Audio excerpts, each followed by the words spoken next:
This whole thing just seemed of like a who's who. Like, how many cool, famous people could I invite to get my name out there even more and to throw my clout around? I mean, what do you guys think about that? I mean, that's just how it looked to me. It just seemed like more of like this power grab where you're wanting media dominance and headline dominance, and that's more important over the union between two people. I was just like, how do we find ourselves here? Someone who, if they were in high school and asked, how would you like to get married? Yeah, I want a Disney fairy tale wedding at Madison Square Garden with every famous person that you can think of there cheering me on, making me feel good about myself. It's like, okay.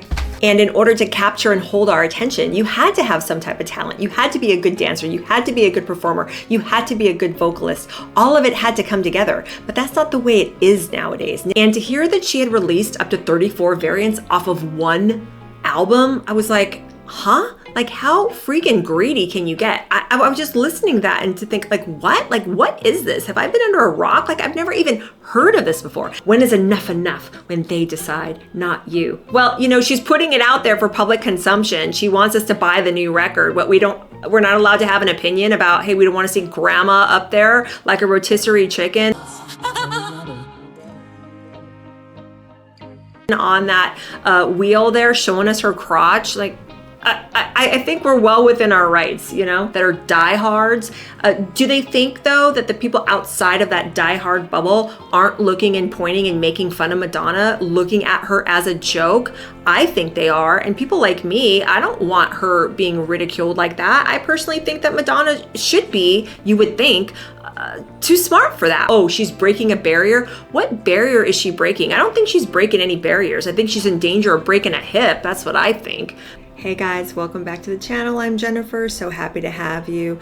Let's talk about Taylor Swift, guys. The debacle that was the Travis Kelce Taylor Swift wedding this past week in New York City. A lot to talk about there. And also, I fell down a little rabbit hole about Taylor that I had no idea about, you guys. I mean, Taylor Swift is not really an entertainer that was ever on my radar. I just wanted to be upfront and tell you right now that I was never a fan, never was, am not a fan. I never really begrudged her success. I just, didn't like her music, didn't ever pay her any mind. She got a little bit more onto my radar, especially last year when I was making a few videos on my channel about the whole Blake Lively, Justin Baldoni legal mess, and it started leaking out about Taylor's own mean girl behavior, her and Blake conspiring against Justin, and the way that Taylor was acting during that whole debacle. Didn't really like or care for that. So there was a few little red flags that were piquing my interest and kind of putting that on my radar. As I was looking more into that wedding, I was uncovering, I guess you could call them mechanisms, or for sure you could call it corporate strategy that would allow a Taylor Swift to rise to this meteoric level of fame that she's been enjoying, particularly for the last 6 years or so after COVID. Just stuff that I was reading and uncovering, and I was like, what rock have I been living under? Wow, like there is actually some backlash about how Taylor has essentially gotten to this heightened media frenzy that has been surrounding her. So there's actual things that have been put into place to kind of get her to where she's been. So we're going to talk about that, and we'll have a little chance to chat about the way that Madonna fans came for me in the comment section of the video that I did about J-Lo and Madonna, J-Lo being pushing 60 and Madonna pushing 70, shoving their, naked bums in our faces for decades now, continuing to do it, and me just expressing just my literal disgust over that and not really wanting that for them, proposing to them that maybe they might want to flip the script on this whole thing, maybe reinvent themselves in a more elegant, dignified manner. But, a pox upon me, how dare I put out my reasoned criticism of Madonna. So many of her fans came for me in the comments. Fair enough. I welcome all opinions as long as they are respectful. I'm not going to close down a comment section nor hide from people's opinions, but I found quite a few of them to be quite comical. Her defense of Madonna in particular. Not so much defense of J-Lo. It was mostly Madonna fans coming for me in the comments. So I want to just read a few of those to you and get your opinion on that, and definitely have you comment about their comments in my comments under this video. But anyway, so much to talk about, you guys. Let's get into it. The wedding. Okay, I just want to start this off by saying no hate against the woman, okay? She's highly successful. Good for her. Good on you. Go on with your bad self. Personally, I've never been a fan. Never been a fan. I could not name more than one or two songs. She has a song called Love Story. And maybe I couldn't name more than one song. I mean, that's how little of an effect that Taylor and her musical legacy has had on me, okay? Some would argue I'm not her ideal demo anyway, being a 52-year-old woman. She's been around for almost 20 years. At the time, I was 32. I guess you could argue there's a lot of 32-year-olds now that probably like her. I wasn't one of them back when she first started. But anyway, like I said, never really have been a big fan. You know, I'm one to argue that I think that the way that the media hypes up performers these days, and the way that these algorithms and these streaming services can promote these singers and performers to these highly niched, tuned on audiences, has a lot more to do with how big a performer can get than, say, versus even 20, 30, 40 years ago. We'll get into that. You know, it has more to do with hype and just all around craziness rather than actual raw, real talent, in my opinion. But let's talk about this wedding, okay? Shall we? It's estimated to have cost Taylor Swift, well, I was going to say Taylor and Travis, but we all know who's footing the bill for this one. It's estimated to have cost Taylor $10 to $20 million. And even if it was upwards of 20 million, that's still less than 1% of her total net worth, you guys, just to put this into perspective for you. And it was at Madison Square Garden. Let that sink in. Madison Square Garden, you guys. It's an arena where people hold concerts and sporting events. I don't think of weddings when I think of Madison Square Garden. Some people would argue that she wanted a big party and she wanted a lot of people. There were over 1,000 people there. How else are you going to, you know, put all these people together? I guess makes sense in that respect, but we'll get into the whole Madison Square Garden thing in a little bit. But it was a castle forest kind of theme. A lot of people are saying it was like a Disney princess type theme. Let's just go down my notes here. Majority of guests were told to sign NDAs. Apparently, some reports are saying the closer you were to the bride and groom, the least likely you were made to sign one. But yeah, NDAs all around. It was a buffet style dinner. There were wedding games at this little shindig, you guys. I'm talking skee ball. I'm talking miniature golf. Adam Sandler was the officiant. He's the one that married them. Apparently, Paul McCartney and Stevie Nicks performed. And a lot of people were pissed off in the New York area, saying that, you know, you're shutting down an entire city on a long holiday weekend. Well, not entire city, but large swaths of the city. And apparently a lot of New Yorkers were inconvenienced and pretty upset about it. And, you know, personally, in my opinion, I think to offset any of this criticism that I'm sure she knew was coming, they donated $26 million to various charities. Fair enough, got to give them props for that. Among them were the ASPCA.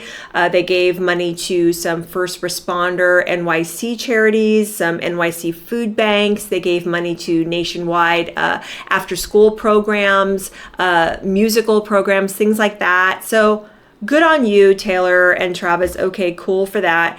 But Madison Square Garden and all of this hoopla, to me, doesn't scream of, you know, at the very least, romance, or at the most worthy thing we should aspire to. The seriousness and sanctity of marriage doesn't speak to any of that. And yeah, I get it. Most people that are out there marrying don't look at it as a sacrament the way I do as a Catholic Christian. But even if you're not religious, even if you don't have any strong religious affiliation, is this more about a public spectacle, or is it about actually celebrating a relationship between a man and a woman who are joining with the purpose of being together and starting a family? I mean, that's what marriage traditionally has been throughout the centuries. I'm not getting that with skee ball, miniature golf. Oh, and they also had raffles, you guys. They were raffling off things like designer handbags and cars.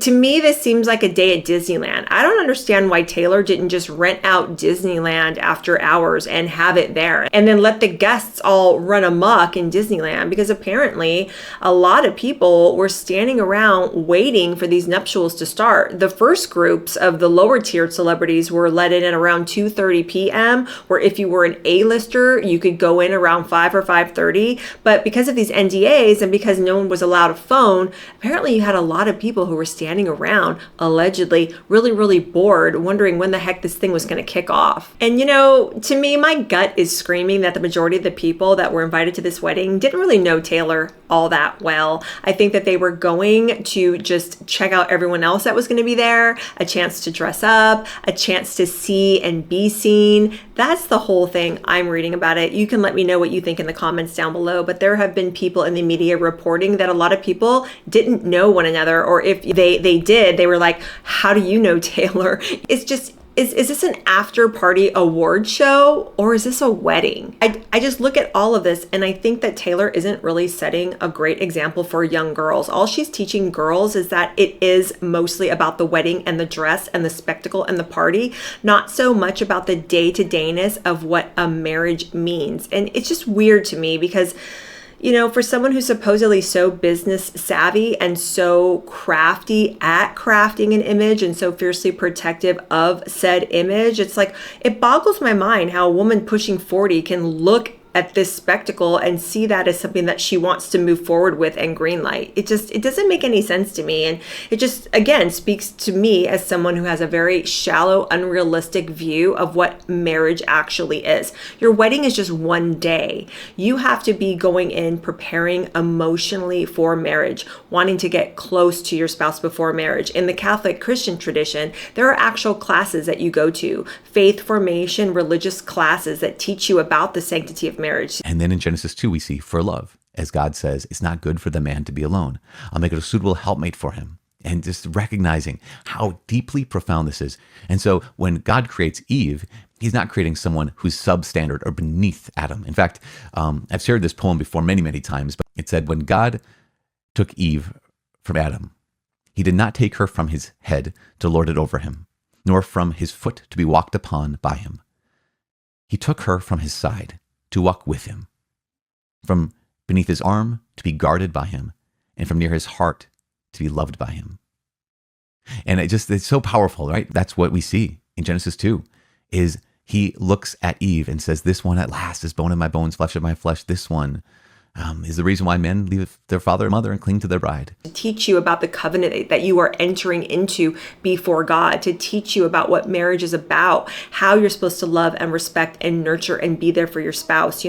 Eve was Adam's helpmate, not someone that he would lord over. So you learn beautiful, wonderful things in marriage formation classes in the Catholic Church, and in a lot of respective Christian faiths, I think, have those similar classes as well. But it's just, religion aside, even if you don't prescribe to any of what I'm talking about as far as it being a sacrament or it being something that is holy and religious, it still should be a focus on two people. And it didn't really seem like that to me. This whole thing just seemed of like a who's who. Like, how many cool, famous people could I invite to get my name out there even more and to throw my clout around? I mean, what do you guys think about that? I mean, that's just how it looked to me. It just seemed like more of like this power grab where you're wanting media dominance and headline dominance, and that's more important over the union between two people. And they had these signs, these light up signs outside of Madison Square Garden that started lighting up immediately after they were married, saying, oh, just T and T married or something. I'll put the picture up, but I was just like,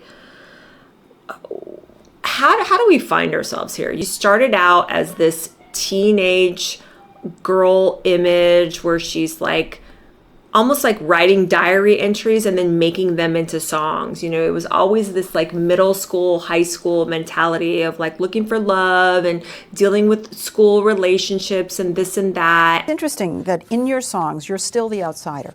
Yeah, my mom talks to me a lot about that because I think you kind of get set in how you feel when you're in school. Like, I could be sitting in the front row at an award show and I still don't feel like a cool kid. And it turns into what we have now, which I guess essentially hasn't really changed much in the way of how she's portrayed herself in the media. I think there are a lot of mechanisms for us in our school days, in high school or college, to excel and to be patted on the back for something. And then I think a lot of people get out of school and there are less abilities for them to get gold stars. Yeah. And then you have to make all these decisions and you have to pave your own way and there's no set class course you can take. This all still plays out to me as someone who, if they were in high school and asked, how would you like to get married? This is what a 10th grader or an 11th grader or a senior in high school would respond. Yeah, I want a Disney fairy tale wedding at Madison Square Garden with every famous person that you can think of there cheering me on, making me feel good about myself. It's like, okay. And you know what? I'm just going to say it. I really feel that this is all just PR and hype and overexposure that's just trying to maintain cultural relevance. And I don't think that a performer like a Taylor Swift would have been able to maintain and perpetuate this type of media dominance. They wouldn't have been able to do this 20, 30, 40 years ago, because I'm going to show my age here, but because, you know, 20, 40, 30, 50, 60, 70 years ago, I mean, I wasn't born back then, but you had to have actual, real, marketable talent in order to stay, you know, sustained in the public eye, to capture and hold the public's attention for years and years and years. And in my personal opinion, someone like a Taylor Swift does not even approach pop culture musical titans like an Elvis Presley, like a Michael Jackson, like a Mariah Carey, or even, you know, like the Rolling Stones, the Beatles, Aretha Franklin. She just doesn't measure up. There is absolutely no comparison. And when I was looking at all these articles for this wedding, and I was thinking, like, what are her records? What are her chart-topping things? Like, how many records has she sold? Well, found out that Mariah Carey, okay, she holds 19 #1 Billboard singles, which is the most for any single performer, and Taylor is behind her at 14. So as of right now, the diva Mariah, she holds that crown. But I'm thinking, you know, looking at the way that Taylor has conducted her career and how I found out in this little research sesh that I did about her, I really think that she's looking to smash even more records, because she's smashed quite a few up to this point. But the reason why she is smashing records, and there is a reason, okay? And it's not what you might think. It's nothing that I had heard of. I mean, I must be under a rock where it comes to this woman, because like I said, I couldn't hum you a song from her if my life depended on it. She's apparently the most famous person on the planet right now, but there are, you know, literally millions of people around the world who are as dumbfounded at her success as I am. You know, she's this supposed mega cultural icon all around the world, but yet so many of us couldn't name you one song or, you know, one lyric from anything that she's done. And there's a reason for that, you guys. So if you're over 40 like I am, and you're looking at all this hoopla surrounding her and you're thinking, how the hell did that happen? You're scratching your head. Am I the only one here that doesn't get it? There is a reason why she's so hyped up like this, despite the fact that she's not the musical powerhouse of, say, an Elvis, of, say, a Michael Jackson or an Aretha Franklin or even a Mariah Carey. Because all those artists that I mentioned, they basically shaped the entire musical and cultural landscape in their day. They were real pioneers of their time, and they captured and held, like I said, the public's attention for decades, just through sheer talent and stage stage presence. And yes, to be fair, apparently Taylor Swift is a songwriter, that she writes the majority of her material. But I don't think that anyone would argue that she is a vocal powerhouse in the way that, say, a Mariah Carey is, or even an Adele. And it's because of that something always made me feel like something was off with her. You know, I would look at her when she first started out, like I said before, she had that sweet little teenage girl image, but now she's pushing 40, but she's still perpetuating that teenage persona through her stage presence, her music, all of it. It all seems extremely juvenile, and it doesn't seem like it's matured over the years. And to me, I never understood all this hype and all this drama surrounding her. Think about it. When you had an Elvis, when you had a Michael Jackson, when you had an Aretha Franklin, or even a Madonna, okay? And we'll get to Madonna. When these performers were at the peak of their careers, the entire world watched them at the same time. It was a shared experience. We all had the same radio stations. We all had the same main TV stations. There were limited outlets for them to put things out. So because those outlets were limited, everyone had the same access to those same outlets. It really did become a shared cultural experience that transcended demographics, transcended socioeconomic status. People of every demographic were listening to the same artists and performers. And in order to capture and hold our attention, you had to have some type of talent. You had to be a good dancer. You had to be a good performer. You had to be a good vocalist. All of it had to come together. But that's not the way it is nowadays. Nowadays, in the age of the internet and algorithms and streaming platforms, everything is so much more fragmented. Everyone is kind of in their own little hyper fan bubble, genre, depending on what kind of music you like and what you pay attention to and what you buy and what you download and what you stream. Taylor Swift is living in one of those little highly niched fan bubbles. It's like this little echo chamber where all of the people that love her music, that buy into her music, that's where they spend the majority of their time. So yeah, she can sell out stadiums, or she could break streaming records and all of that. But when you look at it, the actual collective cultural footprint is still small compared to the way that Michael Jackson or Elvis could have made an impact back in those days. You've got these hyper obsessed fans of hers that are totally into her, but outside of her little fan bubble, there could be still millions, myself included, that look inside that bubble and think, what's going on in there? What's the hype? I don't get it. I don't know. To me, it just seems like she's mastered the business of celebrity. She's mastered corporate success. You've got this highly engaged niche fan base that she's engaging with constantly, but just in the way of innovation, in the way of legacy, in the way of performance. I mean, you cannot compare someone like her to these icons of the past. If you don't like her, if she's not your cup of tea, if you don't like her songs, don't like her music, it's so much easier for people to switch off and disengage and go find whatever niche that they like. Whereas it wasn't like that 20, 30, 40 years ago. You had to have talent in order to sustain your presence. So yeah, like I said before, she's mastered the art of fame and media hype, but innovation and just sheer talent, like that's a completely different achievement altogether that in my opinion, she really hasn't accessed. And that's why she can be one of the most hyped and one of the most famous people on the planet, but yet her art, her music can be just completely invisible to so many people who aren't into her. And I've read articles in the past talking about what it used to be called the monoculture, kind of like what I was describing before. People only had so many outlets for entertainment. We all shared it. It was a shared experience. And it was something that was lived throughout decades and generations as this kind of wonderful shared collective. And now it's just like, you look at her and you're like, oh, well, she's famous, but someone like me knows her more for the fact that she's having weddings at Madison Square Garden, or she's showing up at Travis Kelce's football games and stuff. And, in my opinion, that even amped up her media profile once she started going to these football games when she was dating Travis. There were tons and tons of people watching football who probably only maybe knew about her or heard about her because their 12-year-old niece liked her or something, but then she's getting even more attention. This is how modern celebrity works. But when I was looking up all of these little factoids about her wedding and about how many singles she's had on the Billboard charts, I came across this thing that, like I said, I had never heard of this before. I'm really like, about the whole thing.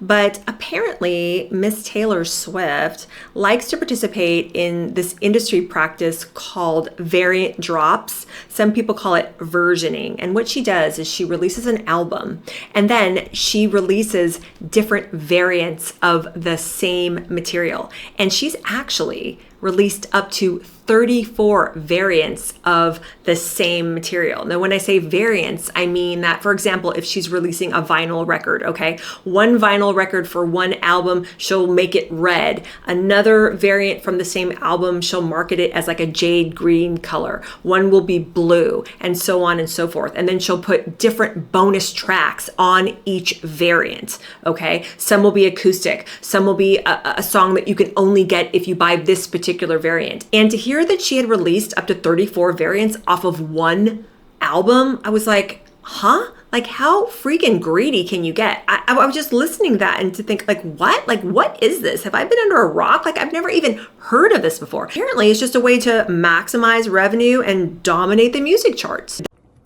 Okay, I'm gonna interject here and just to be fair, okay, I will say that yes, Taylor Swift is not the only musical artist that participates in this variant drop strategy, but she is the one that has fundamentally transformed physical musical sales, meaning these vinyl records that she drops, all these different versions, okay? She's literally turned album collecting into a sport. And this variant drop strategy, when she does it, she's pushed vinyl US sales past $1 billion. And she's the one that generates the most revenue in participating with this variant drop strategy. And she's constantly breaking historical sales records. So other artists might be doing this, but all music industry experts are pretty well known to state that no one else operates at Taylor's scale when using this strategy. And her ability to sell millions and millions of these vinyl records is unique in that no one operates at her level of success when she does it. So as we continue the video, I just want to ask you the question, and you can make up your own mind at the end of the video, but what do you think about all this? Do you think that Taylor is playing upon her highly invested, hyper-obsessed fan base in order to take advantage? These kids that she knows are going to buy every single version of these variant drops? Let's keep going with the video. This woman is an expert at maximizing her profitability. Okay, one sale of one product, whether it's a vinyl, a record, or if it's like a streaming digital download or whatever, okay, one sale counts for one chart position on the Billboard chart. So for example, a crazed Swiftie buying 10 or even up to 34 variants of the same material, that counts as 10 or even up to 34 sales points, so to speak, to get her higher and higher and higher on these record charts. Her critics over the years have just characterized this entire strategy, in addition to being cash grabby, as just being a way to essentially muscle out and block any competition. And people have actually tracked it, and they've tracked exactly how, for example, when other major artists release albums and when they inch and inch and inch closer to the number one spot, her team will strategically and sometimes immediately, like up until the last few hours, when like the period is closed to determine who's number one and who's not, like they will strategically drop variants of old material, months old, maybe up to a year old, and they'll do it on purpose. There was an artist that, again, I've never heard of. Okay, whatever. Her name was Charlie XCX, and apparently in the summer of 2024, she came out with an album that was really, really popular. Everyone was loving it. She was charting and she was climbing on the UK charts, and she was set to receive the number one position on the UK charts.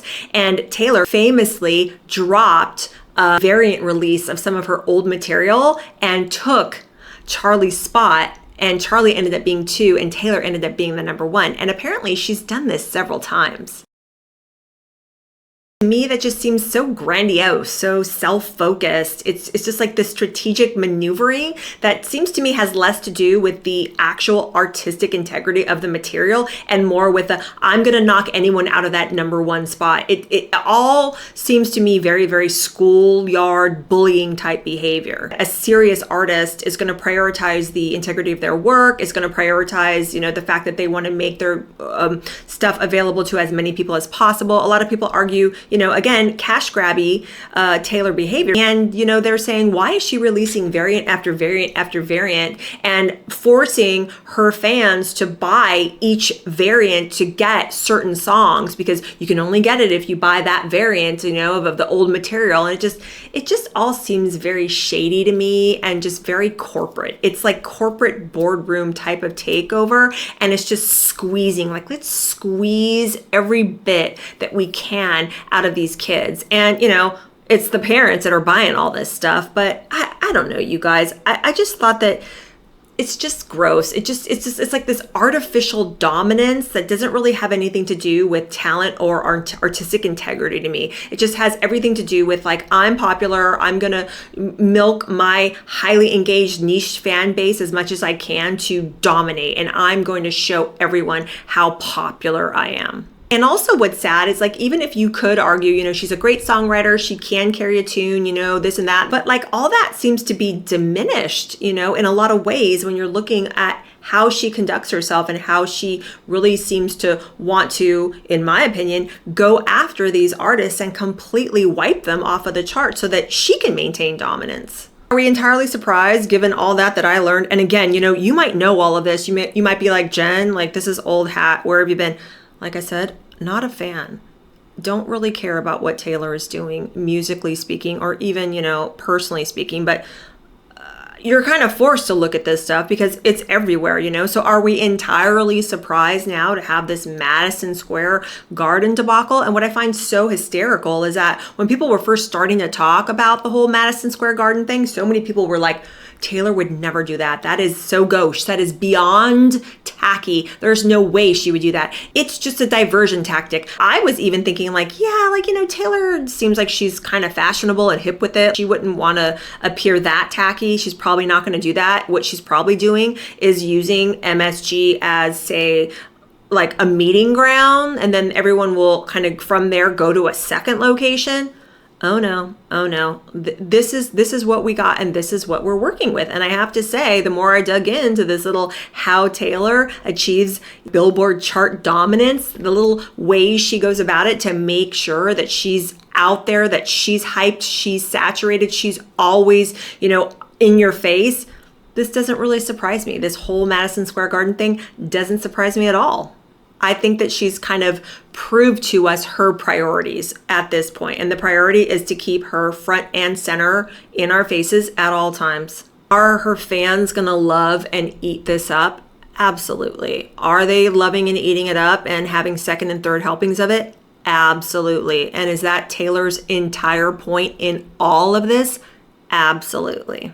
Am I jealous of her? No. Do I begrudge her all of her money? No. I mean, she obviously is pretty savvy financially. She can carry a tune. She's a beautiful woman to look at. Apparently, she works hard for what she's had. So fair enough, more power to you, Taylor. But, am I a fan? No. Do I ultimately care about all of this? Well, no, not really. But, again, as I'm going to be talking about when I talk about this Madonna stuff where her fans came from me, when you put yourself out there year after year after year after year for public consumption, when you do things like what she's done to maintain chart dominance, and, when you write songs ad nauseum about ex-boyfriends all the time and throw your private personal relationships into a song for the world to consume, people are going to have opinions about it. So, fair enough. They got married in Madison Square Garden. I wish them all the best.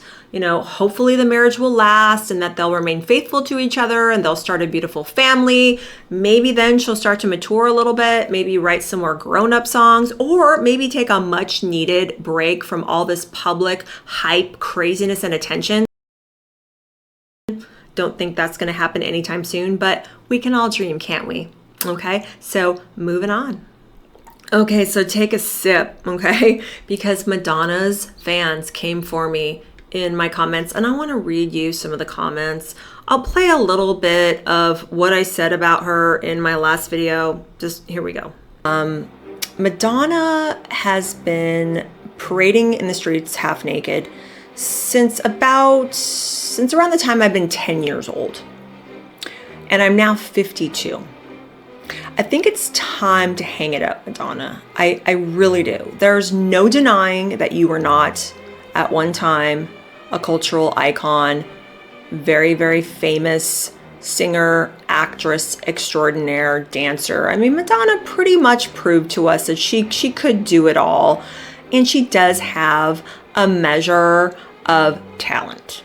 I've never been to her Instagram page. I want to go and check out what Madonna's doing these days. So I go over to the Instagram page.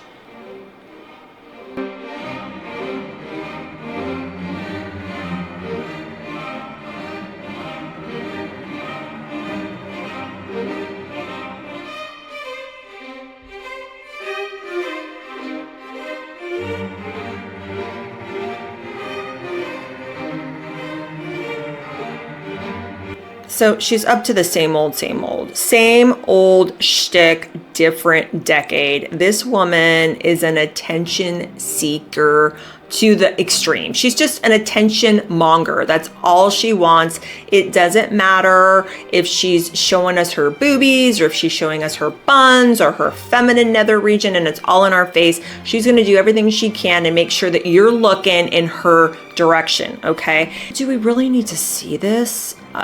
We've already established that the woman needs serious prayer in addition to several long-sleeved outfits, long-sleeve coats, pants, all of it. She just needs to cover it up. But here she is again, prancing around in a outfit that, you know, a 20-something or 30-something should be wearing on stage, like a Sabrina Carpenter or whatever. I even think Taylor Swift is getting too old to be wearing what she's wearing on stage, my opinion.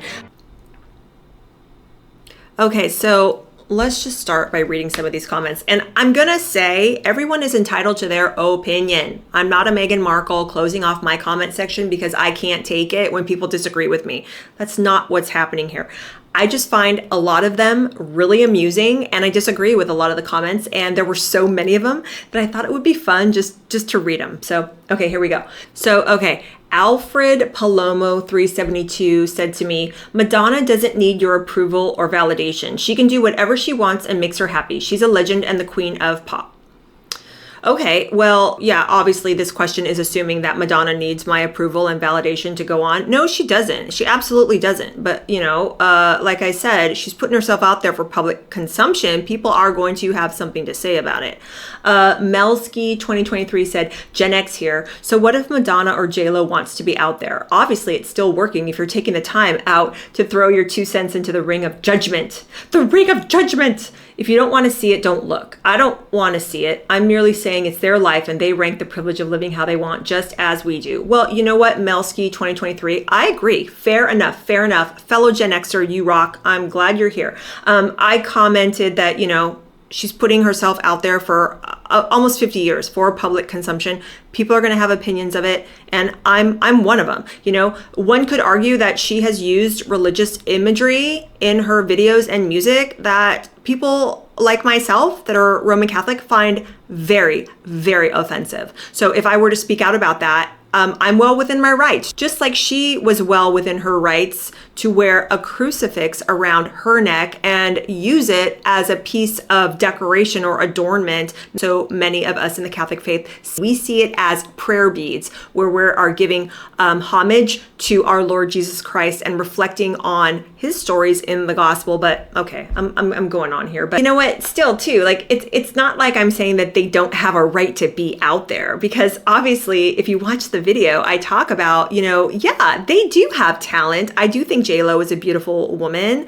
Do I think she's the best singer, dancer, actor out there? No, but she does all fairly well. She can entertain, and I've enjoyed her movies in the past, just like how I said I have enjoyed Madonna's music myself. One of my favorite albums from her was Confessions of a Dance Floor that she released 20 years ago now.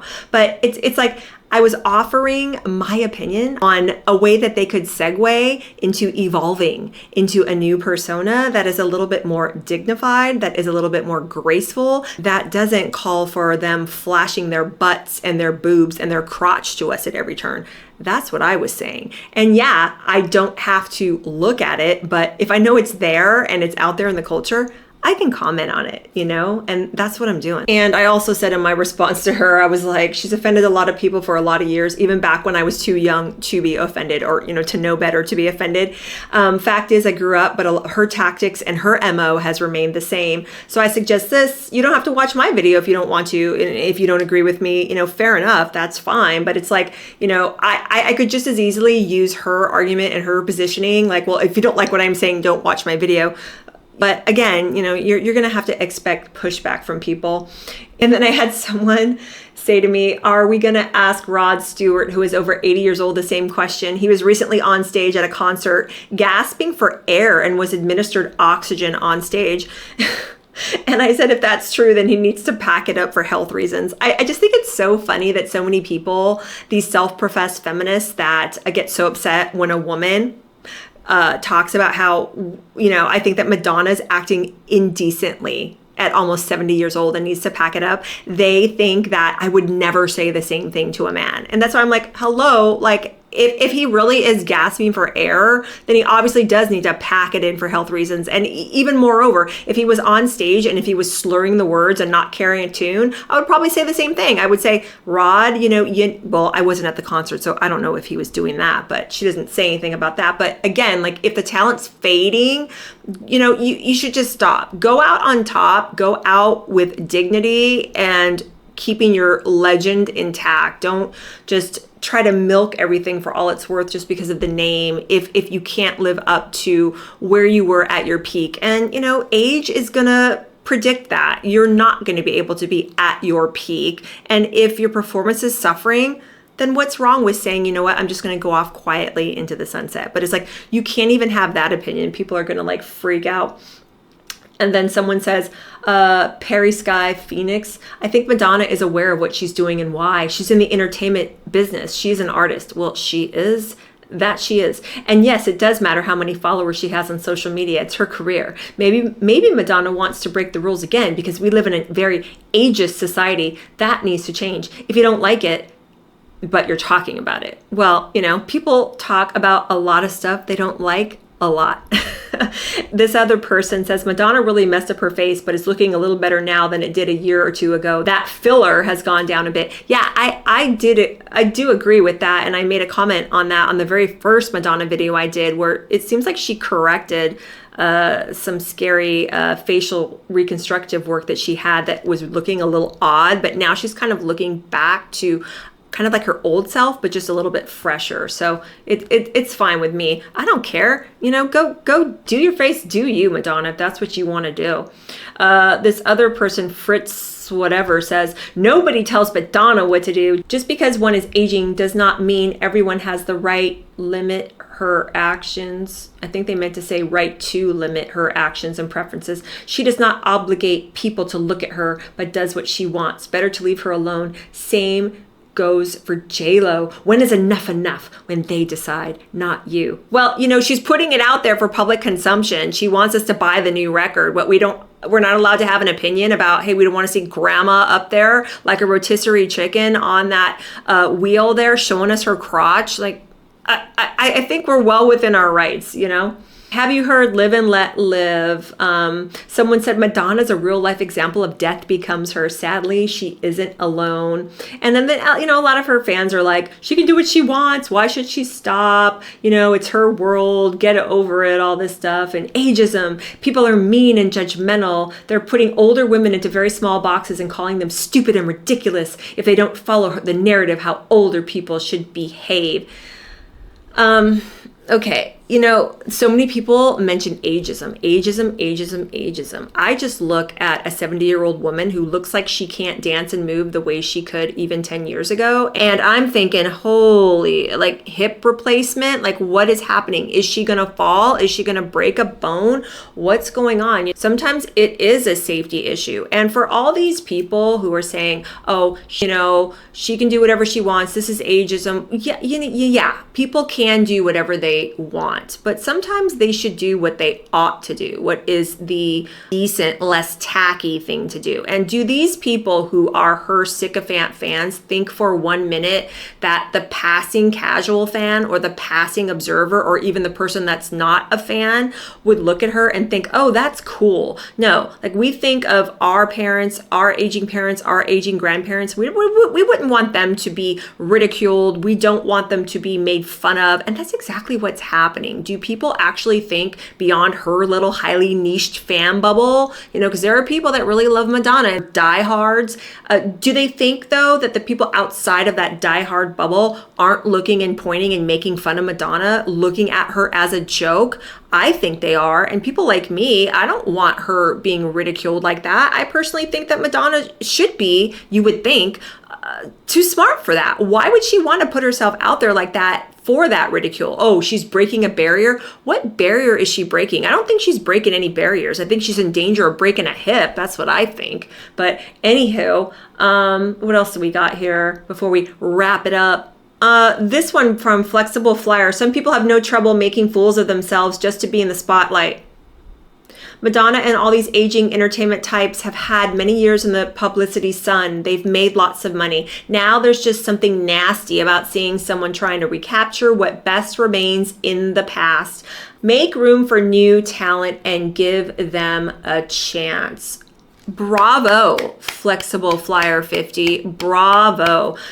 Couldn't agree more. And there's another one from KK Corleone. Hope I said that right. For most women, menopause kicks your ass. If you've managed to retain your femininity and sexiness into your early 50s, it fades real fast from that point forward. Your skin begins to get growths from a lifetime of sun and hair thins all over. Wrinkles, nice picture we're painting here. Wrinkles get deeper while hair loses its luster and bounce. It's easy to see Madonna can't move as she used to. It's tragic to see her destroying her own image. She should have let the documented history live on for all to marvel at. We're remembering her downfall instead. Sad.